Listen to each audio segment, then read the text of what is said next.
Welcome to MURAL Backstage Pass. My name is Mark Tippin. I'm the head of services. My co-host is Haley, whom you all know if you've been here before, services lead at MURAL. And for the next 60 minutes, we're going to take you behind the scenes of a teamwork session. So we encourage you to use the chat. Go ahead and even our panelists, go ahead and say hello. I will point out panelists, make sure that you've selected everyone in the meeting and not just panelists, or else we'll just be talking to each other and they won't see it.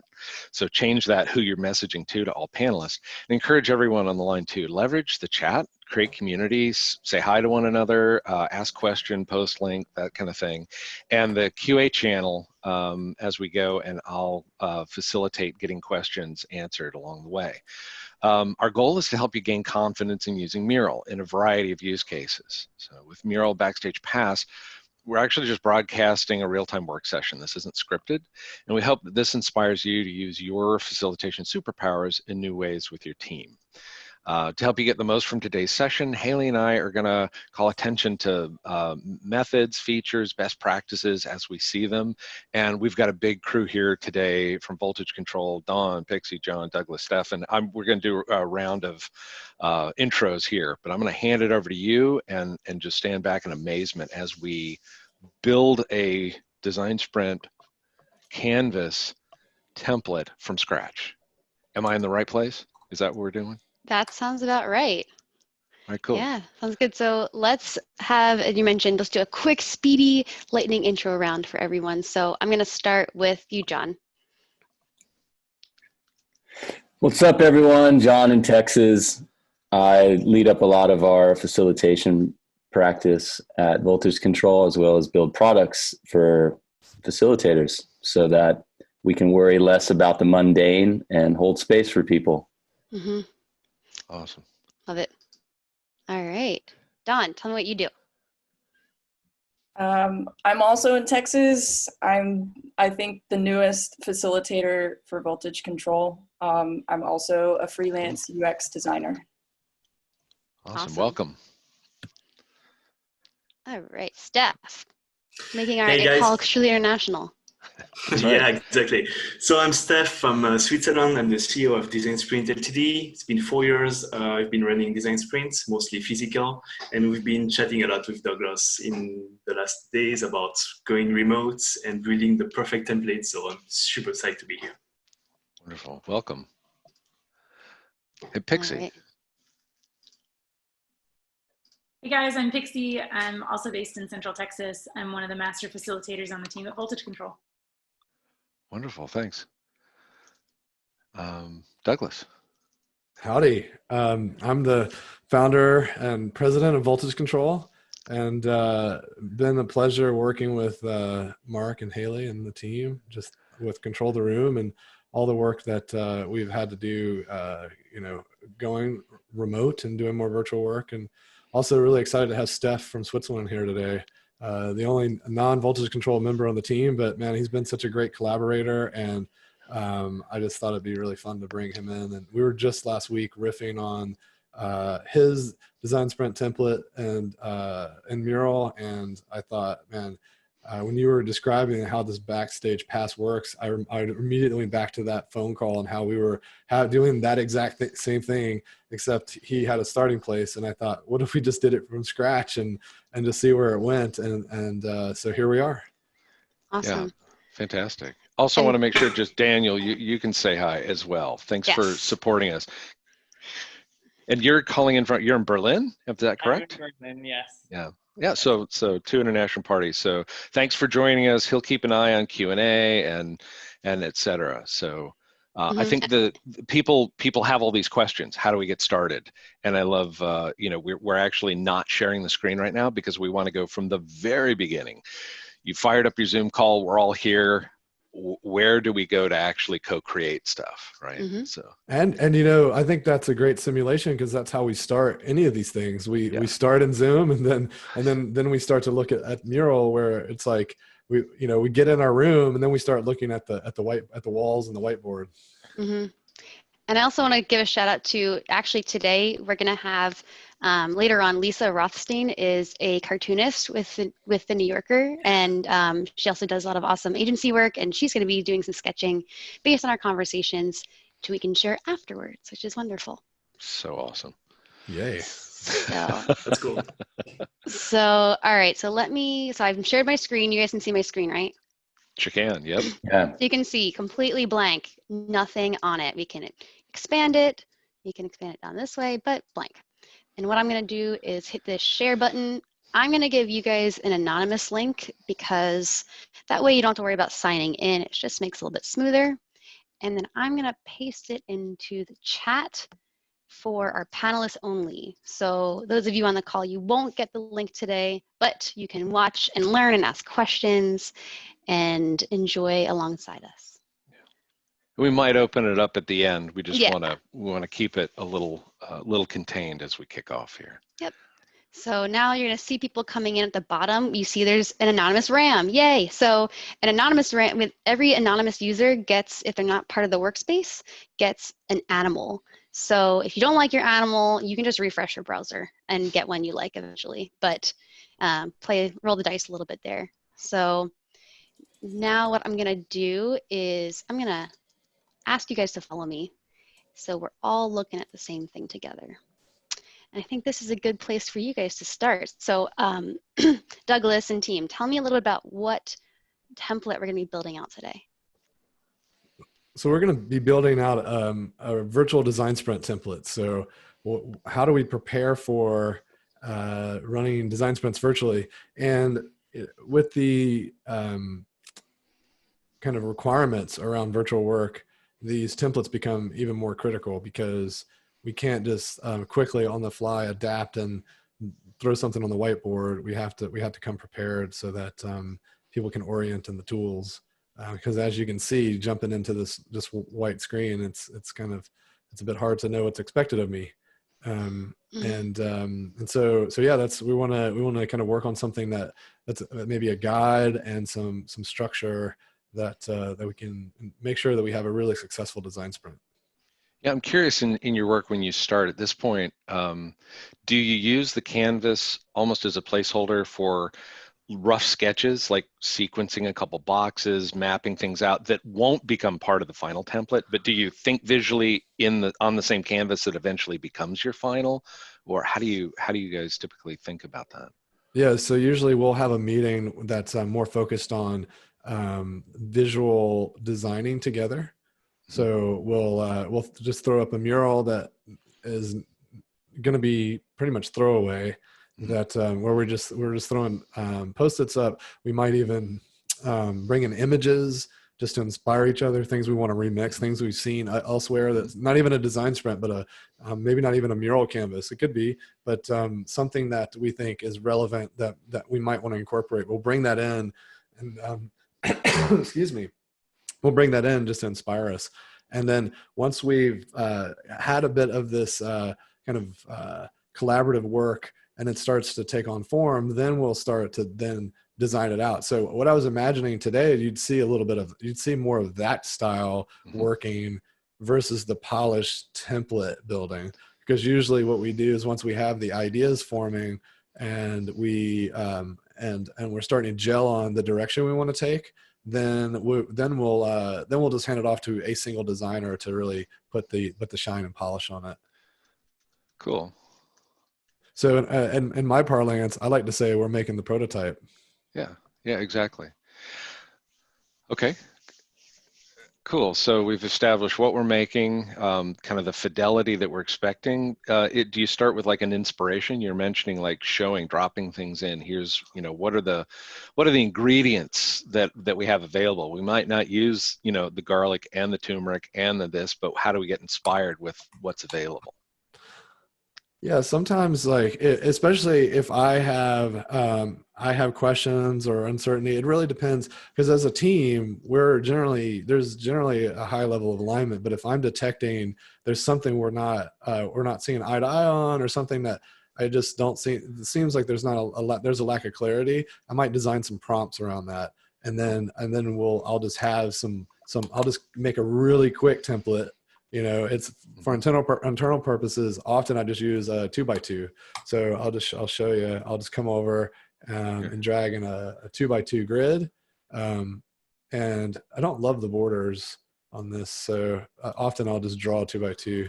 But But for speed, I'll just drag this in, and then I'll drop in some. And are you the anonymous RAM? Yes, I'm the Okay. one that dropped in the 2x2. Perfect. So then I'll label these grids, and I'll say something like, should we do multiple templates? Like, what are the benefits of multiple templates or not, right? And so we'll drop in like pros and cons. Sometimes if I think, in this case, it's kind of a binary thing, like the pros and cons. So I might split those up into multiple columns or have people color code them, like roses and thorns of having multiple templates kind of thing. And then I might have, other prompts that are kind of nagging me, right? Like what's the digital table? And then talk a little bit about, because that's an interesting concept that you brought up with me, is like this concept of wall and table, and we're used to that as facilitating in the co-located facilitation. There's heads down independent, there's wall where it's shared. What's important about that to you, and how do you replicate that when you're thinking virtually? I mean, there's a lot of dynamics when it comes to group work and decision making, and one of them is what I call the boot up time. And Amazon solves that by having people write these 1-pagers and 2-pagers and things, and expects people to read them. But they've developed a really strong culture around those expectations that those things get read. Most companies, you send the read ahead materials and only one person or some subset reads them. And so this boot up time kind of designed into your agenda means that there's time for folks to think about the problem at hand. And ultimately, when we got meetings that are stacked back to back to back, and you're just running from meeting to meeting, and you come in, then you are in the situation where now you've got to make a decision or have an opinion on something that you weren't thinking about 30 seconds ago. And it can be disorienting for people. And even if you're good at thinking on your feet, it may not be your best thoughts. And so having this alone time is really important. And so in the design sprint and the design thinking community, a lot of these workshops where we talk about working alone together. And I think that individual time is just so powerful to allow people to boot up, think about deeply about their feelings and how they think we should move forward. Then they can present their best self.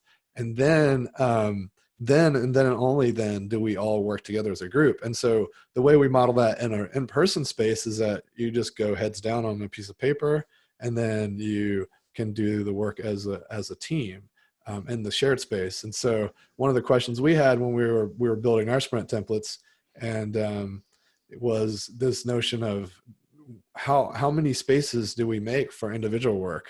And so there's this trade-off of like, is there a one spot where everyone does their individual work and then you're always dragging it over to the group work? Or is it for every activity you have the group and the shared space? And so currently our opinion is that to have it at every activity, because it means less scrolling around. Once I summon, now I think the listeners might have heard Haley say she was summoning us, but I don't know if you could actually see that or tell what was happening. But there's this really cool feature where if you hover over your icon, you can, if you're the facilitator, you can summon people to you, or you can summon people to an area if you've made areas. And so if you summon people to the area and they have their personal space there and they have the shared space, there's less moving you have to do if there's a big template. So that's kind of our opinion on having the table and the wall at every activity. So speaking you have evolved after Control the Room, and I'm proud. It's like, yeah, that's awesome. Feels good. So I'm curious about, activating multitasking and that kind of stuff. So in terms of individual work, here we are at an hour together. How do we start activating? How much group discussion do you have before we could, even in a process of building out a template, where we could activate everyone to like work in parallel and then do a share out? Is that something that you do in your co-working and co-creating? Yeah, absolutely. But I'm going to let John take this one because I've been talking a lot. Yeah. Great. So what I think we could do here is all of us panelists have different experience in the design sprint, and you have certain exercises in the design sprint that are your favorite, and that's a personal preference. And so what I'd like to propose is Pixie, Dawn, myself, Steph, Douglas, whichever exercise that you're a really big fan of, just go ahead and find your own spot on the board and prototype that, and then we can resurface maybe using the timer feature. Doesn't mean we have to be silent, but that was one of my thoughts, because I guess I'm selfish and I'm really eager to build out a lightning demo example template. I'm claiming the sketch template. Okay. And I just made a really giant one, apparently. Or I'm going to make it smaller. Okay. All right. So other panelists, does that sound good to you? I'm going to find a spot and work on a lightning demo. And if any of you want to take a stab at another part of the sprint. Sure. Can I get the map? Great. Yeah. Awesome. And then everyone watching will set some context if you don't know what a design sprint is, but basically the design sprint is made up of several, it's about 20 or more exercises that happen over the course of a week. And so each one of us right now is going to be building out an example of one of the individual exercises. We probably don't have time to do all 20 or so, but we'll be resurfacing those as individual activities and then maybe participating in them. That's my thoughts. Does anyone disagree? Thumbs up if you're ready to go. Cool. Awesome. Already started. I know, you are off. Can I ask for some assistance, Haley? Because I wasn't able to pull it off. Of course. How can I help? If you look at the design sprint context portion, the left part of the mural. Yes. I had our participants, and I thought that LinkedIn card feature was so cool that I saw the other day, where you can embed someone's LinkedIn profile. Oh. Do you know how to do that? I couldn't figure it out. No. Steph showed us, so he must know how to do it. Yeah. So if you actually if you go to someone's LinkedIn landing page and you grab their URL and drop it in, Mural kind of sniffs out summary things. Nice. And builds a little rich snippet. The thing is that it depends on the image. Douglas, you probably have made that image visible to everyone, to the public. So Mural's limited by security settings on individual services. So if someone has very restrictive services on who can see their profile in detail, the photo may not show up. But there's a hack around that too, where Haley, if you showed right-click and copy Doug's photo, right? So copy that. Yep.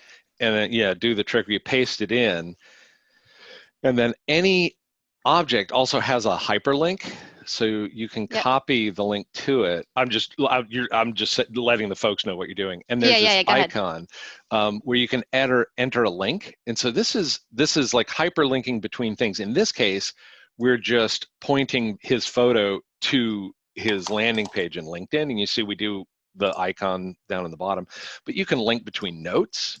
You can actually use it to cross-navigate. It becomes a way where you can actually link things to each other, which I think a lot of people are just starting to crack the surface on what that could mean. Yeah.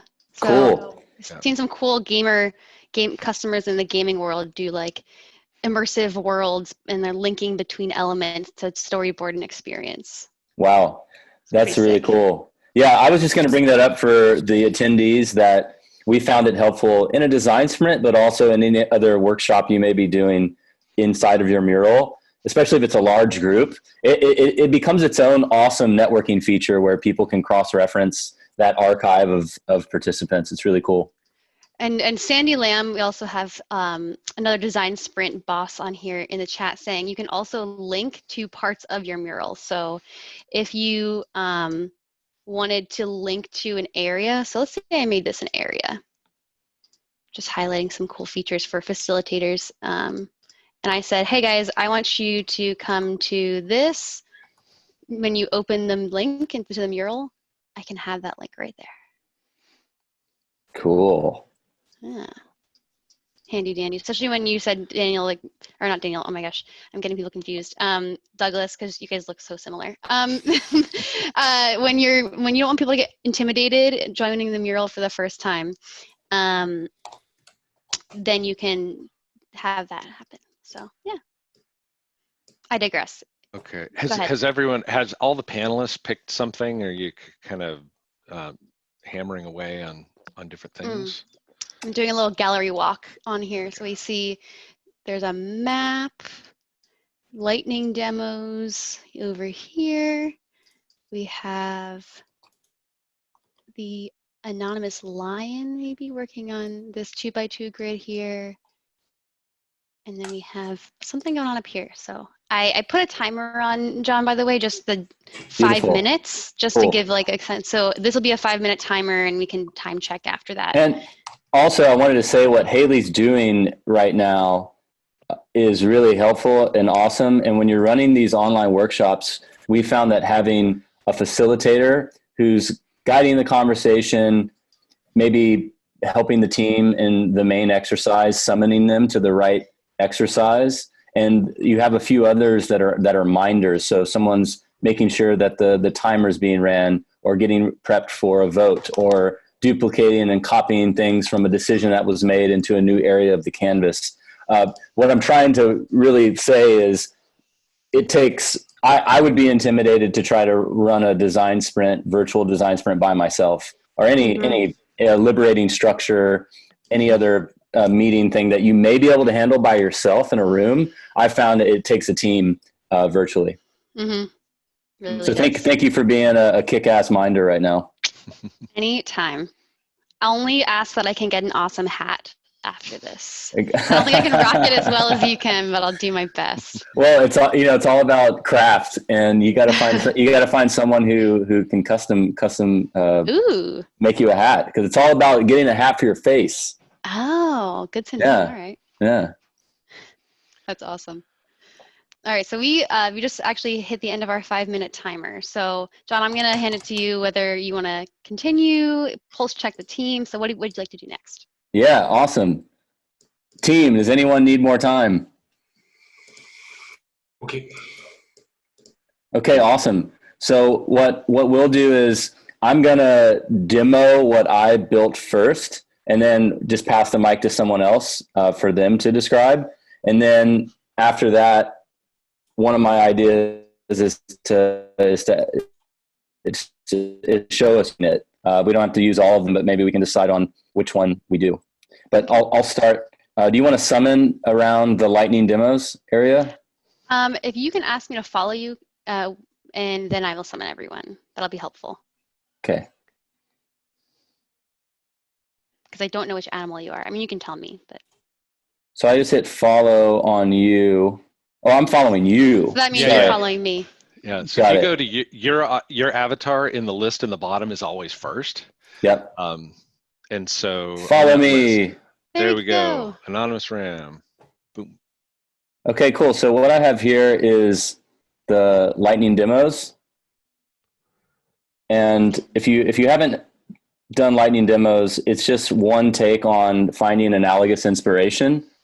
And what I did here is, what's different from a normal design sprint is I would ask all participants, hey, we're all going to find existing solutions out there, and you each get to demo one of them. This could be an app, this could be a consumer packaged good, this could be a service, this could be a piece of art. It doesn't really matter, but what you're doing is bringing one artifact to share it to the whole team, and you would in person pitch that to the whole team. While that's happening, me as the facilitator, I would be drawing out on a board.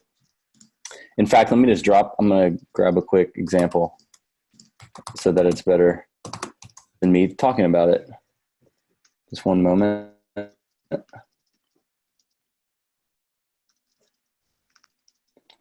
So each person gets a turn to share out, right? Each person gets a turn to share. And while that's happening, I would be on a whiteboard scribing that. And when I'm scribing it, I'm doing it following a template. And I'm going to drop in an example in our mural board of what it would look like in person. And so what I'm trying to do is achieve that in a virtual context. So here's this image right here next to lightning demos. I can zoom in there. So I would be drawing out something visually summarizing what they showed, and then giving it the big idea up top of what it is, like whether that's the name of the feature or the value it's creating. And then beneath it, I would credit the source. For example, if one of you showcased Airbnb, I may write up here, shared home. That'd be one example. And then I would credit Airbnb here. And then I would drop in an image of something that really describes the shared home experience in there. So again, in a physical design sprint, you're scribing that in real time. Whereas what I like about the mural use is that you crowdsource it. You democratize people's ability to share their own demo, meaning I think it's actually more creative because the facilitator kind of holds all the cards when it comes to the fidelity in this example. Whereas here, people could drop in an image, maybe they drop in a GIF, maybe they sketch something with the drawing tool.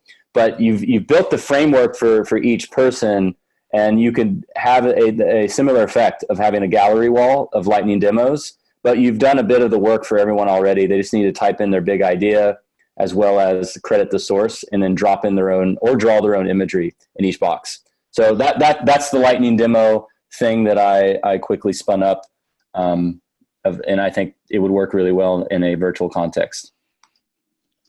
Cool. And maybe go ahead. I was going to say, do you typically do like pluses and deltas feedback off your this is meta, right? You're demoing the demo of something that helps people demo. Oh yeah. Yeah, but even in the context of us co-developing, you've shared is there an iterative process here or a feedback captured while it's fresh? What would you do? Oh, sure. Yeah. Since there's a lot of design sprinters, this is just my take. If we can take a few notes on how to make this better, all for it. Yeah, I'll open it up. Come off the mic and feed and thoughts.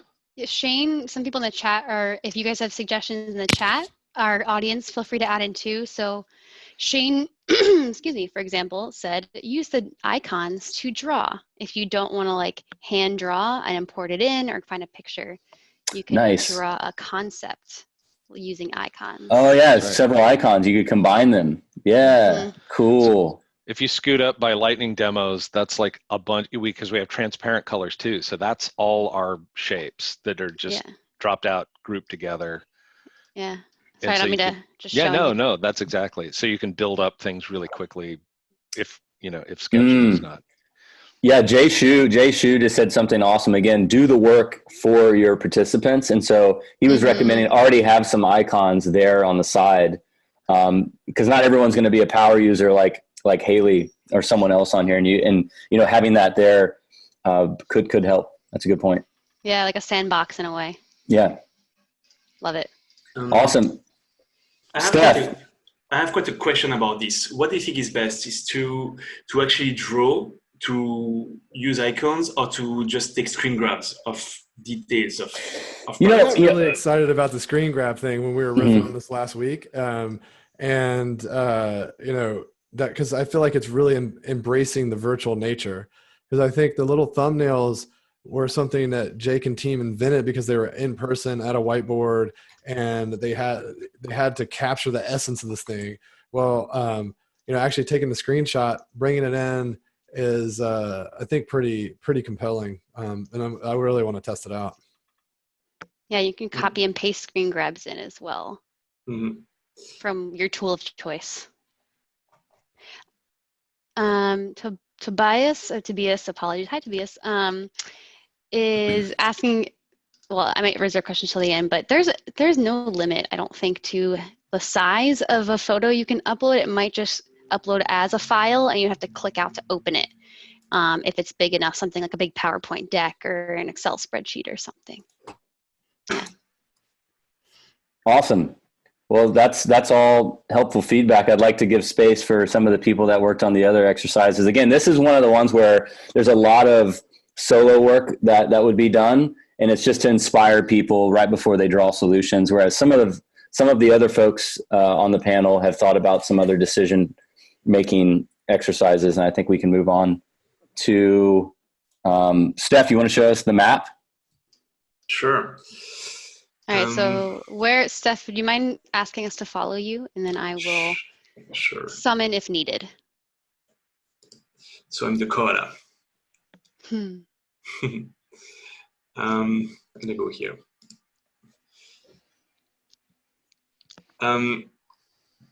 So I guess the image should load. So this is always a bummer for me, but when a picture is not available, it happens sometimes if it's a protected image. So a workaround is taking a screenshot of it and importing it in. I have a quick question. Yeah. This is cool. There's video of me. I've been playing around with screen capture tools. So TechSmith Snagit, you can capture video and export GIFs. Oh, it's just a GIF. Got it. Okay. So yeah. Got it. I thought that was a video feed coming into Video Blueprint. Yeah. There we go. That's next week. That feature, it's coming next week. Perfect. Yes. So right, I'm gonna set a timer. Although that was my feedback to Agus is like, man, just don't try to do too much. Like be just killer at the post-its and killer at the canvases, and don't try to replace Zoom, because I see people doing those kinds of things, and I think it's a bad move from a business standpoint. Right. Yeah. Sure. Anyway, that's just my comment. No, customers have their own solution. That's the solution they've got ironed out. So it's, only improve. Don't change for change. Do no harm. Do no harm, right? Yeah, so I just wanted to show the map because I think it's probably the trickiest exercise during an actual sprint. And I guess it's the same for remote sprints as well. And starting with this, so that's how a map will look in a physical space. So basically you have a whiteboard and you will write different actors, and then you will write the steps, and it can be a mix of, like whiteboarding. You can add some stickies, you will add the How Might Ways in here, so and this is very key to the sprint. It's probably the trickiest part, but it's also one of the most useful, because as soon as you are able to actually select one specific time of the experience, you know exactly on what to focus. And it really frames the rest of the sprint. So I wouldn't skip that exercise at all in a remote sprint. So you can use in physical space just whiteboarding, or I use stickies basically following the map. And since the map is very complex to create, it can take 1 hour, 2 hours to create a very good user experience map. People are confused, they don't know what to start. So what I do for physical sprints, but for remote sprints as well, is I prepare these. So maybe if you can follow me. Yeah, I prepare these. So basically these workspaces, or can call them tables, for each participant. So like there's one for Douglas, there's one for John. And basically I ask the participants to create their own, like they work individually on the same map, and they create their own experience journey. So that's the actor, and that's the step number 1, 2, 3. Little bit of guidance is like how the user will discover the whole experience, how they will hear about it, how they will learn how to use the product or service, and how they will actually start using it and then recommend it until the end goal, which could be buying the product on e-commerce. And what's very powerful here is like Douglas is going to work here, John is going to work here, and everyone creates. So I will give between 10 to 15 minutes per person, so they can actually create their own journey. And then, so there is a really cool feature in Mural, is that you can lock the board. And this I can't do because I'm just a guest and that's the facilitator. Yeah, let me show that if you don't mind. Yeah, sure. And yeah, that's a great facilitator point. Like if anything you don't want people to move as a facilitator, lock it down. Like imagine locking it is equivalent of bolting it down to the ground, because they will move it if it's not. Oh yes, they will. And they will destroy. They will destroy your work. Yeah. So now that's locked down. Yep. So basically the best to create a map is like you give probably 10 post-its, and they have maximum 10 steps. As soon as they have finished their own part of the map, so their own journey, I ask them, okay, now you bring your journey on the actual map, and that's everyone's map, and that's the big map. So that will be the journey of Douglas, that will be the journey of Douglas, of John, of Haley, of Mark. Yeah, so of course you have to lock these two. Yes. Yes, so, okay, so let me lock that down. Has to be ready, yeah, and then everyone will actually bring their own parts, like their own journey. And what's very interesting is, like, I will ask everyone to actually narrate the story. So you just explain, you just have like 2 minutes to tell your story, like you will tell it to a friend. You explain exactly, so that's the actor and that's what's going on. And then what's great is that you can actually vote. So you can give some votes on the best parts of the journey. And then people will vote for what they think is the best part of the journey. And you can also remove some parts of the journey that are not relevant and that you can't fit in one big map like this. And then once you have something looking like that, so you just kept the best parts of each story, and then you ask the group, now just try to make one big story with all of these. And maybe they will keep these actors, maybe they will keep just John and Douglas. So yeah, these are not the persons, these are the actors. But yeah, I see what you did there. Sorry. Yeah, exactly. So, and then you have actor 1, you have actor 2, and then you have the blueprint to actually achieve your map. And the idea really is to spend time to get the map right, so you can reorder the things, you can actually discuss them. And what's very key at the end of the whole mapping exercise is that you give some votes to everyone, and they have to pick which part of the story is the most important. That you are able finally to, so you can use the votes feature of Mural, and then at the end you can actually select this part is worth, is a problem worth tackling, and then the whole sprint is going to be focused on this specific part of the map, which could be around here. Does this make sense?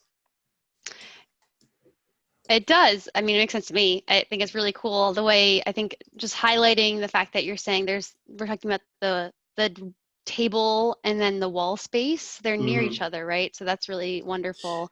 Exactly. And at the end of the process, basically this is your map and that's the map of the group, and you don't even go back to each person's table, right? This is just, so the John and Douglas, it was just to build this, but you need to work individually in order to achieve that full map. And you save a lot of time doing that. And I'm just, while you're talking, doing a voting session just to show people how it works. So as a facilitator, I can start a voting session and I can say, concept I liked in Douglas's journey. And then I can give everyone, one vote. It'll start a voting session for everyone. And then everyone would say, I would say, click on the sticky note for the step in Douglas's journey you liked the most, and I can see who is voting. Yeah. Do we have Robert Scrub on the line still? I was going to say he does his awesome horse race announcement. Oh my gosh, it's so fun. It makes it really fun. And I can end the session and then see people really are digging step 3. Yeah, so. Step three is amazing. Yeah, it's brilliant. It's the best part. It's the most important the highlight.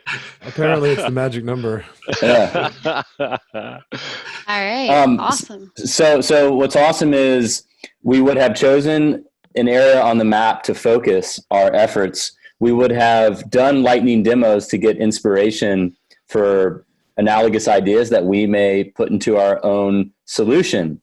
And Douglas has thought about a solution sketch, which is really the main artifact that each participant in a design sprint is creating.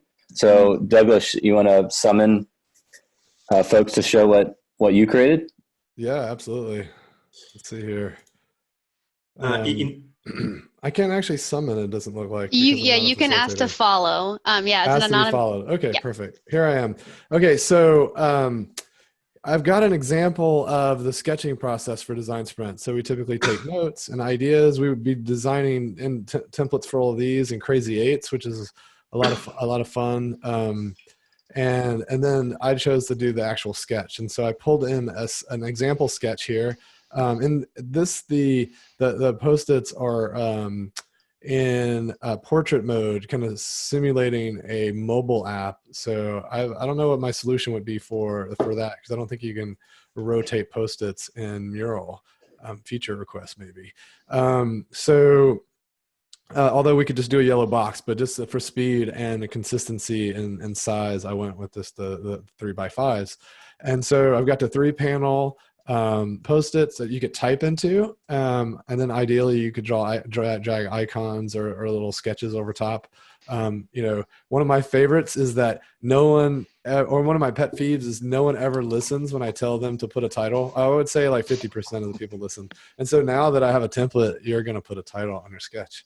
And then we've got little boxes here to decide where you can put your notes. And so still staying, this is the big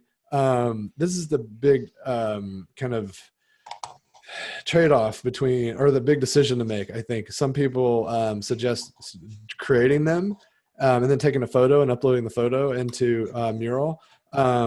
The thing is that I think from a accessibility and democratization standpoint, not everyone's going to have the supplies.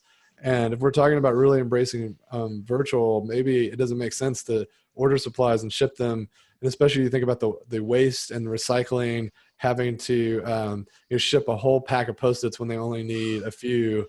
It just seems like unnecessary. So another thought we had was, there could be other ways that they could maybe just print out a sheet with the template on it and then draw on that, and that way we'll reduce supplies.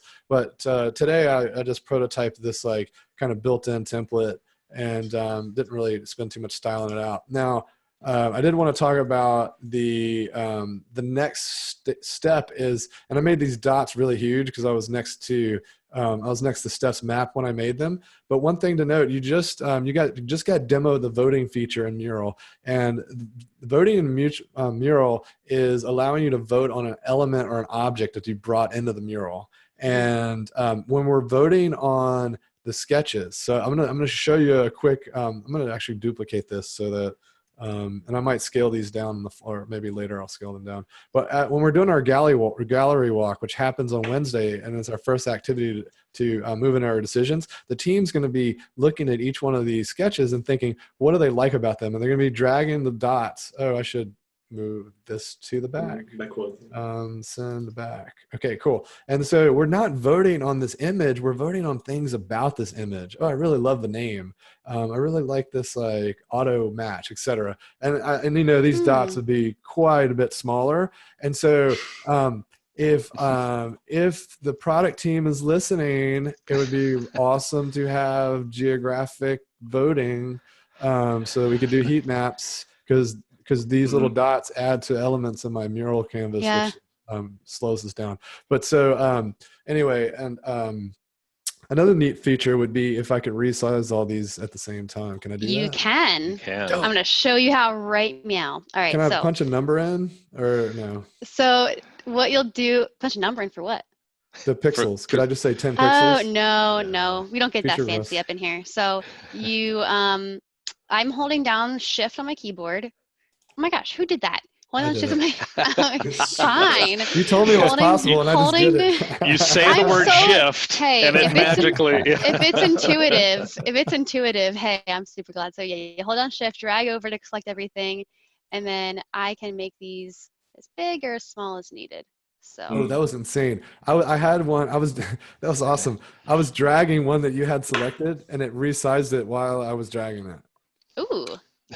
Pretty cool. Pretty surreal, really. Let's say that was intentional, because I've never seen that. Not a bug, it's a feature. Nope. Yeah, I enjoyed it. It was pleasant. That's awesome. So yeah, that's a really good point where like voting and then doing it this way in like with voting a section is really helpful. I've also used sticky notes and said like vote on the sticky note in the area, but I think the way you did it is quite useful too. So awesome. Yeah. I'm just curious, Pixie, Dawn, you've been observing this. Is there anything you want to add, critique based on your facilitation experience? No, I think you guys have captured all of the hardest parts and all of the critical pieces for keeping everybody engaged, and that heads down time, and just sort of that working alone together necessity to make all of these particular exercises work. What about when you're thinking about the participants you're facilitating? Obviously, you don't want to copy paste all of your mantras and rules from a physical sprint over to a virtual sprint. Are there some high level mantras that you're following once you know all your participants are in a remote context that would be helpful to share? I think for me, the biggest one is to check in with each of them kind of individually when they're doing that alone work, just to see how it's going, to see if they're making progress, you know, because it's so easy when you're in the mural space for it to feel like everybody's on stage. And so to do some of that one-on-one check-in to make sure they're being able to make the progress they need. That's smart. That's smart. So yeah, that's just like use that chat feature. That way they're able to work through it, ask questions, be available. Yeah. And to that point, also what's cool about Mural is seeing the cursor action for you as the facilitator or your minders. It's a good way to know if someone's paying attention or not. Are they actually engaged? And by breaking up these individual solo work exercises, you can kind of at a high level see who's idle and who's not. And if someone's idle, you might want to check in with them, back channel with them. I see a few questions, Haley, and I'm actually interested in this question too, about using iPad stylus for drawing inside of a mural board. Yeah, absolutely. So go ahead, Mark. Yeah, I was going to say a couple things. I wanted, like Surface, has native camera and it's got a stylus. And then the iOS device also has a stylus. So one thing I did is that image that I dropped in there, I added directly inside Mural. So it's just, you know, so people are sketching in their sketchbooks or whatever they got. And then you can use the interface on here and plus and image, use the camera, capture it. So that's pretty fast if you've got a device that's got a camera built into it. A lot of laptops do. The other capability with the pens are natively support just drawing. And you can draw directly on the canvas, or if you add notes, then you can also, you know, draw things that become look at you. kind of within the context of the note. So if you do that kind of that type of contribution, like sketch your idea on a note, now you can actually build visual libraries that you can add dynamically into the canvas. So, but it's important to note, Mark, that you mentioned you have to have the iPad or Windows app to sketch. So you can't open your web browser on your device and sketch, or else you'll. There are hacky things like this. I got this at like a Walgreens for $9. It's called a mouse pen. And it has all of the mechanics for a mouse, an optical mouse in the tip, but you hold it like a pen. It's got a scroll wheel and button and all that stuff, and you actually draw with it. So it's this happy medium. There's also, if you have some of these magic devices or a touchpad, you can actually use a rubber tip, you know, capacitance stylus, and you can draw on this thing, and it's like a nice approximation of like a mini Wacom tablet or something. Wow. So there are all these hacks of being able to do lo-fi sketching pretty easily with what you have. Yeah. I'll paste in links in the chat to some of these things. And we're not sponsored by any of these devices, but we should be. Awesome. So I want to be mindful of time. About 10 minutes left. So do we have one more we want to share from Don? I have something. Haley? Yeah. I do have something. If you can go back to the solution sketch of Douglas. Yep. I think it's really an important trick, and it's somewhere where actually remote design sprint and mural is actually better than physical sprint. So you see here the session sketch, and at some point during the sprint you have the votes. So you will give some big red dots to all the participants so they can vote for actually the best concept. So that could be one of these red dots, right? And if you read the book, it's like, okay, so you have to stick the red dots on the session sketch that you like the most, and then you have to explain why. And these choices are very important because it's when you decide what you're going to prototype, and it has it's very important for the future of the sprint and the project. In physical sprints, the issue is that you might have some groupthink because you might see some other people voting on something, and you want to avoid that. So what I do with remote design sprints, it's actually better. Instead of asking them to stick directly on the session sketch like that, I would add a post-it note right here and write map you walk. So I write actually the name of the sketch in here, and same thing, instead of asking them to vote with this, so with the dot, I will use the vote feature because it's totally anonymous, it's totally invisible vote, and then they actually vote for the best sketch. And I think that's very, very important to do it that way. Yeah, that's how I've done it before too. The same stuff is where I type out the name and vote on a sticky note with the name of the concept you like. Exactly. It's handy. Kind of a hack. It will be even better if we could vote directly on an image, like Douglas said before. Yeah. I will let the product team know. That's a good usability research Slack channel item. So the other thing we do when they're doing the straw poll nowadays is we like to have them type up the reason, their justification for why they're selecting that one. It's a nice hack in real life because one thing I see on the straw polls when I say 1, 2, 3 vote, there's some people that hang back and watch where other people vote. And so if they've already written their reason, then it prevents that. We don't have that problem so much in virtual, but after doing it, I realized there's a lot of value for the decider to be able to read those reasons, and it removed those. It decreased the likelihood that it was going to devolve into this giant conversation and people trying to convince the decider to vote for their thing. I love that. That's always also good for the person who's voting on something to evaluate too. Like, why does this really matter to me? So that's great. And Lynn was just asking why voting on the sticky, Steph, if you can reiterate, why was voting on the sticky note better than voting directly on the concept? To be honest, it would be better to vote directly on the concept, but you don't have that feature of actually voting in a totally invisible way, and it's what you want. So you don't want to see the participants moving around their dots, because then you see exactly who votes for what. So I think using the built-in mural voting feature is so much better, and so far it works only on the stickies. That's why. I just voted on the image actually. The heat mapping. He's talking about like the little dots that I have going on. Yeah. And so yeah. let me back up. I think something that's missing is when we do the critique, before we do the heat mapping, that's tough. So Steph, how are those things?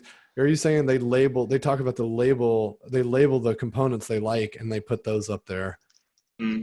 Okay. So you're not voting on the whole, like this is 2 images. Yeah, I think the confusing thing is it says half. map your walk. He might be, instead it should be Could maybe be a feature. Like confirm or whatever. They really like the fact that you can confirm it. Got it. Okay, that makes more sense. Like a user can draw custom route on walk. Strong, confirm, CTA. Okay. Yeah, got it. Could be a strong feature of the concept, not the whole concept. Yeah. Okay, good to know. I appreciate that. Cool. And map your walk 1. Look, the decider, the super vote. It's the only idea, but hey. Whatever. Well, I think that's what's super valuable out of these discussions is when you have in mind an empathy for the users and the outcome that you're looking for and the bias that might exist, and then you look around. The constraints are what the tools can do today, but you come up with the way it's going to work based around the outcome you need, not necessarily the boilerplate way that a product works out of the box. You create these new contexts that allow people to get the outcome. You know, you're creating and modeling these experiences that get the things, get the results. Being a steward of that conversation on behalf of the people that are just there to participate, but maybe are not aware of all the facilitation stuff at play. Yeah, one thing I wanted, this again is not just for design sprints, but just virtual workshop agnostic. Most of the time when we do a workshop, you know, we have a design war room or it's a boardroom, and you come in there with your sticky storms and all of your easels, and it looks really cool. And afterwards we take a lot of photos, and then it all gets torn down. And what's nice about having this massive mural is it's its own narrative. It's its own story asset that after the design sprint or after whatever your workshop is, it's an artifact that tells a really huge story that you can use for other meetings, to educate other stakeholders on the decisions that were made, the designs, et cetera. And so that's something that I think is huge for the momentum of the outcomes after the workshop. It's awesome. One thing I love too is to start with kind of an empty canvas, you know, as empty as you can, not to have too many things, because in a physical sprint, when you enter the room, it's totally empty. And at the end of the week, it looks like a mess, but it's a mess that you have built yourself. So you can explain why it exactly looks like that, or this sticky is here. And I think it's great to not to have too many things on your template when you start. Yeah, it's a good point. It's striking that balance, because it is powerful in person when you ask people, notice the blank walls, and then at the end of the sprint, you're like, look at all the work we co-created. And zooming out and being like, whoa, even today, I was like, wow, we did literally start the blank canvas. Yeah, before and after. That's our GIF for social media, before and after. Yes. That's cool. Well, I'm going to highlight for those of listening, before we sign off, feedback is a gift, and we take it very seriously with everything we do, especially Backstage Pass. So in the chat window, if you can give us just a satisfaction number, 1 to 10, 1 being total waste of time, 10 being you got something out of it today, and why. Right? Just what stood out for you, what was missing, what would you love to see in the future? Just pump that into the chat window, and we read it all, take it very seriously, and that's how we continue to evolve this program to make it better for you. And before we end for the day, I'd love to have all of us on the call go around and say one word about how you're feeling right now, given our time together and this wonderful Friday afternoon or evening or morning that you are experiencing. So I'm going to start with you, Pixie. What's your one word? I'm hopeful. Nice. All right, Douglas. Wow, my one word, optimistic. Nice. John? Playful. Yay. Dawn? Thoughtful. Good. Steph? Weekend. Yes. Yes. Cheers to that. Daniel? Lovely. Lovely. Oh, I love that. Mark? Caffeinated. Nice. And I am fulfilled. Wonderful. Thank you so much, everyone, for joining today. This was just really fun, so useful. Every time we learn as much as, you know, the audience thinks we know all this, we learn every time we go through this. So your time is a gift. We appreciate it very much. Have a great, safe weekend, everyone. Thanks for joining. Oh, thank you. Best wishes. Best wishes. Best Fun wishes. jamming with y'all. You bet. That's great. Bye-bye. Bye. Happy